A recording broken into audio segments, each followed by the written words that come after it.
Metro Mulund येथे बांधकाम सुरू असलेल्या ठिकाणी पुलाचा काही भाग कोसळून गंभीर घटना घडली आहे. यात काही जण जखमी झाले असून काही जणांचा मृत्यू झाल्याची शंका व्यक्त केली जात आहे. शनिवारी दुपारी सिमेंटच्या पिलरचा काही भाग अतिशय वेगाने गर्दीच्या ठिकाणी कोसळला. त्याखाली काही रिक्षावाले व नागरिक सापडले.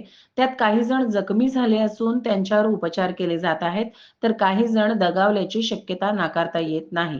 मात्र घटनास्थळी महापौर रितू तावडे यांनी त्वरित भेट दिली आणि मदत कार्य सुरू आहे. हा खूप निष्काळजीपणा मोठाच आहे. हे कालच बसवलेले आहे हा वॉल. मग त्याचं क्युरिंग झाली नसेल किंवा त्याला बॅरिकेड्स नसतील किंवा सिमेंट कॉन्क्रीट कशा पद्धतीचं वापरलेलं आहे, कुठला दर्जा वापरलेला आहे. निष्काळजीपणा तर कॉन्ट्रॅक्टरचा आहे आणि त्याच्यावरती संबंधित साईट इंजिनियर्स जे ठेवले होते त्यांनी त्याच्यावरती देखरेख ठेवली होती का, त्यांचं लक्ष होतं का, या सगळ्याच प्रश्नांची प्रश्नचिन्ह या ठिकाणी